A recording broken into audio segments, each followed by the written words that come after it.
Istanbul. Sebelum memulai trip di era new normal ini, para peserta wajib mematuhi protokol kesehatan dengan menggunakan masker, hand sanitizer, cek suhu tubuh, dan duduk dalam formasi physical distancing. Dari airport, kita mau diantar sarapan dulu nih, biar strong. Penasaran orang Turki sarapannya kayak apa ya? Yuk kita lihat. Wah, makanannya menarik. Ada roti, keju, telur rebus. Orang Indonesia jangan khawatir, karena teh panas sama nasi disediain. Tadi kita dikasih teh tawar, tapi ada gula, terus ada lemon gratis. Jadi lemon tea deh. Harganya udah beda tuh. Harganya udah beda. Ini travel hints ya. Sekarang saat kita shopping. Kayaknya kita butuh minyak zaitun deh. Aku butuh Majun. Majun, Yuk. apa tuh? Manis sabun. Ini sabun-sabun. Ini rempah-rempahan ya.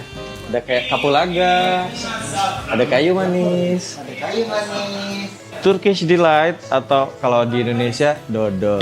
Buat yang mau sholat, sajadahnya di sini tuh bikin betah, pengen sujud terus. Ya Allah, pegel pak.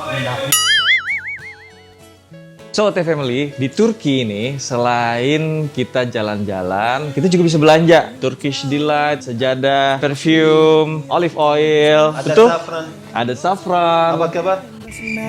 Anyway, in the This is the saffron flower. Jika halal, every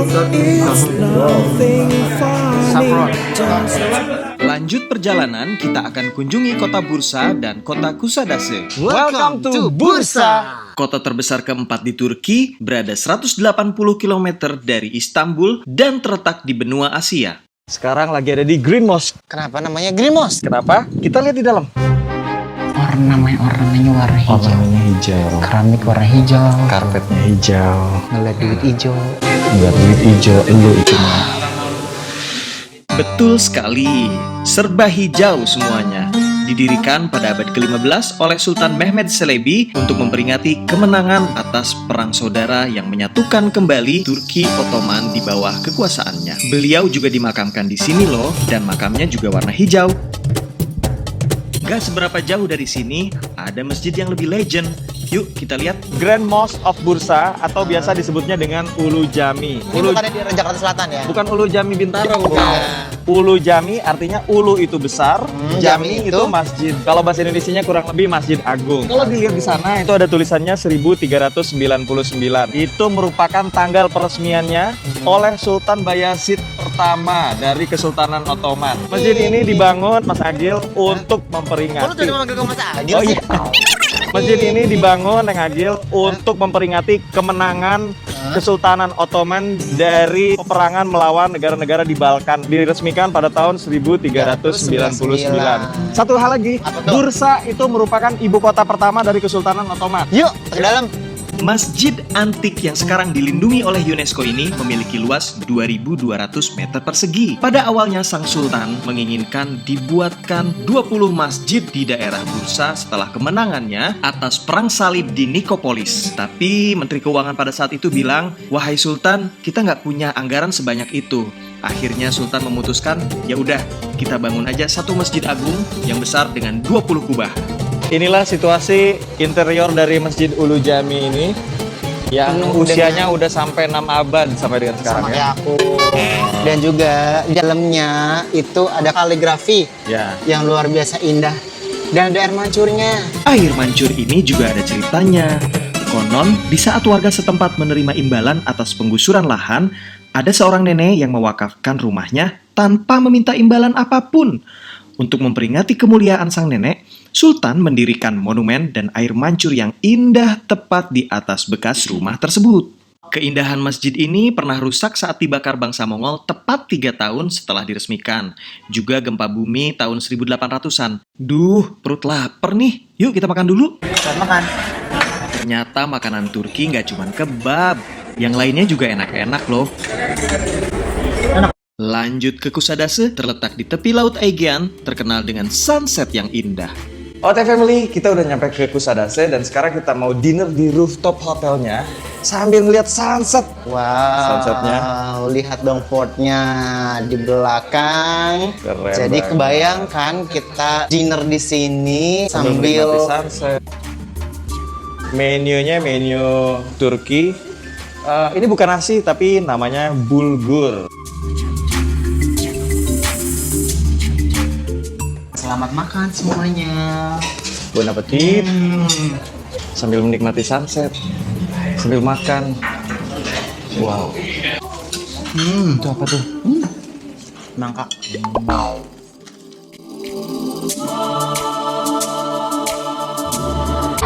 Kita mau nonton fashion show. Pesan show apa? Jaket kulitnya di Turki itu paling terkenal banget. Salah satunya tempat ini. Jadi nanti ada fashion show-nya, terus kita bisa pilih modelnya kayak gimana.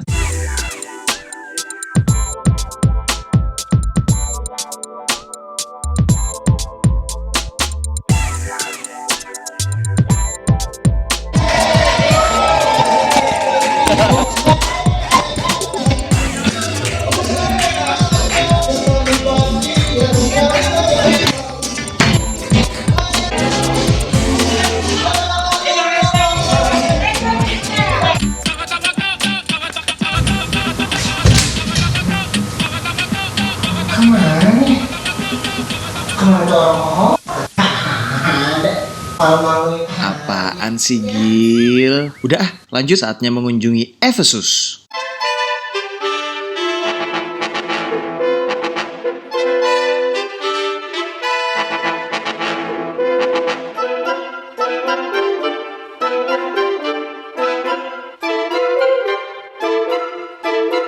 Ya, Ote Family, kita sekarang sudah sampai di kota tua Efesus. Ini sudah ada sejak zaman Yunani kuno. Bisa lihat di sini, lantainya semua dari marmer. Di sini dibangun kuil Dewi Artemis, anak dewa Zeus dari perkawinan dengan Dewi Leto. Artemis adalah saudari kembar dari dewa Apollo. Dari sekian banyak kuil Artemis di dunia, kuil di Efesus ini adalah yang terbesar. Sayangnya, bencana alam dan pergantian peradaban membuat bangunan yang termasuk 7 keajaiban dunia kuno ini hanya tinggal puing belaka. Selain Artemis yang tinggal kenangan, ada 2 arca yang masih eksis sampai sekarang, yaitu Dewa Hermes dan Dewi Nike. Buat pecinta produk Nike, wajib foto di spot ini. Dari arca Dewi Nike inilah logo Nike tercipta. Menarik bukan? Jadi kita ngapain di Efesus? Aku mau ke perpustakaan, mau cari buku. Buku apa? Nggak tahu, masih ada sisa nggak di situ? Ketika bangsa Romawi menaklukkan Efesus, mereka membangun perpustakaan besar tepat di sebelah reruntuhan kuil Dewi Artemis. Sekarang sih perpustakaannya juga udah jadi puing-puing. Hanya inilah yang tersisa dari Efesus. Banyak bagian-bagian dari bangunan Efesus ini yang dipreteli dan didaur ulang menjadi bangunan di tempat lain. Contohnya masjid berikut ini. Masjid yang bertetangga dengan reruntuhan gereja Yohanes Sang Pembaptis ini, beberapa bagiannya menggunakan marmer dan pilar dari puing Efesus. Ini adalah Isabe Mosque. Kita bisa lihat ini arsitekturnya khas dari Bani Seljuk. Ini gerbangnya, material bangunannya terbuat dari batu dan marble. Ini adalah bagian dalam dari Isabe Mosque. Interiornya khas banget peradaban Bani Seljuk sebelum Kesultanan Ottoman masuk. Next, Hierapolis. Kalau di Efesus ada kuil Artemis, di sini ada kuil saudara kembarnya yaitu Apollo. Nasibnya sama, tinggal puing. Tapi yang menarik dan bagus untuk foto-foto, ada teater yang super duper besar peninggalan Romawi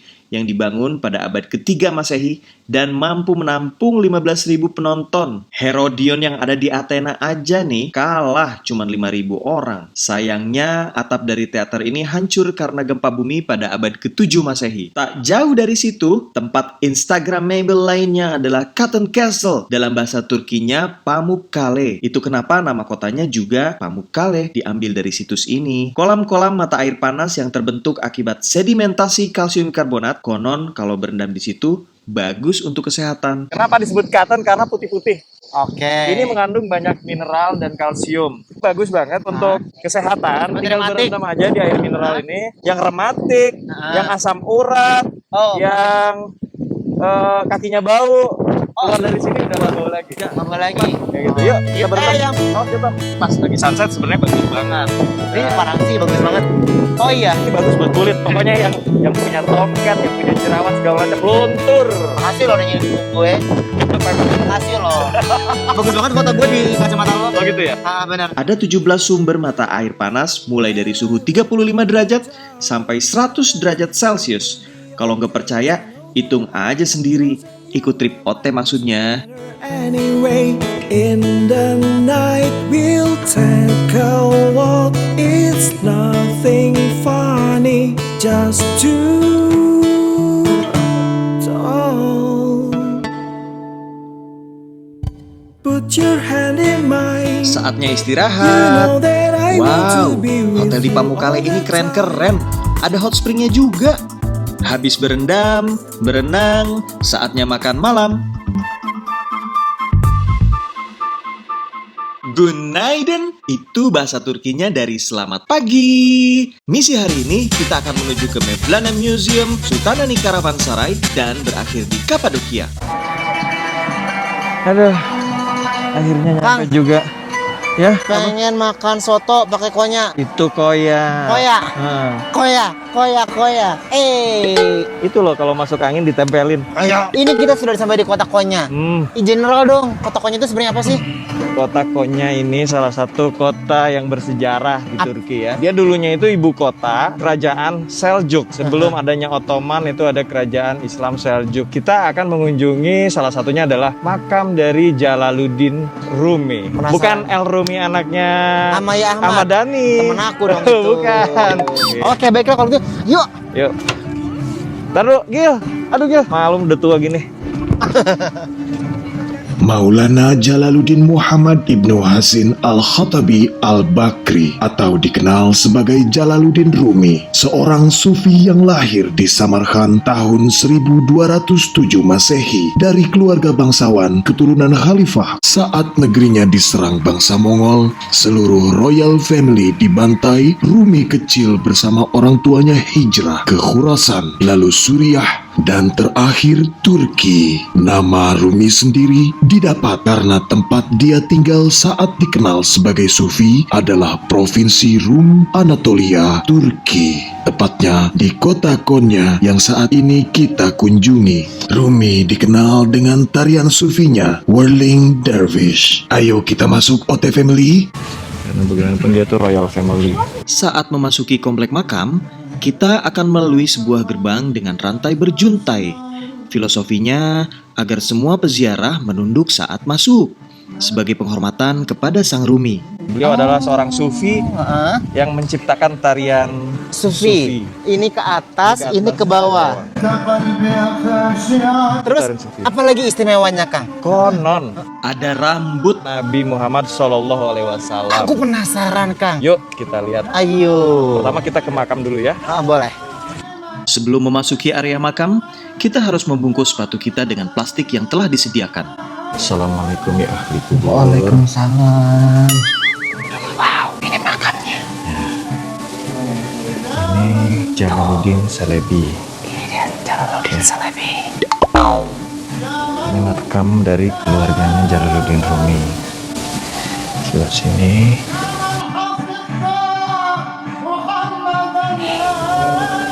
Hazreti Mevlana. Hazreti Mevlana. Jadi diberi nama Mevlana itu dalam bahasa Arabnya itu Maulana yang artinya Panutan. Kayak aku.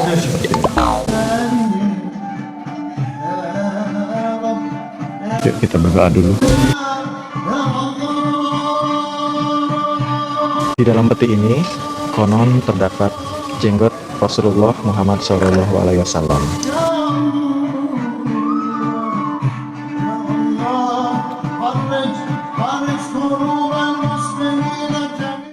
Akang gendang. Kalau saya bilang muter-muter ya. Kemuter. Kemuter. Kemuter. Kemaju. Kemundur. Bubar. Next. Sultanahani Karavansaray bukan sebuah istana maupun benteng. Ini adalah tempat penginapan zaman Bani Seljuk. Raja akan memberikan secara cuma-cuma kepada para tamu yang menginap di tempat tersebut selama 3 hari. Tapi setelah 3 hari, kita harus bayar. Fakta unik dari Karavansaray ini, konon sang arsitek dengan sengaja mengacaukan beberapa ukiran di dinding bangunan ini sehingga tidak sesuai dengan rancangan geometris ciptaannya. Filosofinya bahwa kesempurnaan hanya milik Tuhan agar para pejabat dan rakyat yang datang menginap memahaminya. Dari sini kita lanjutkan perjalanan menuju Kapadokia. Kapadokia, kota yang indah.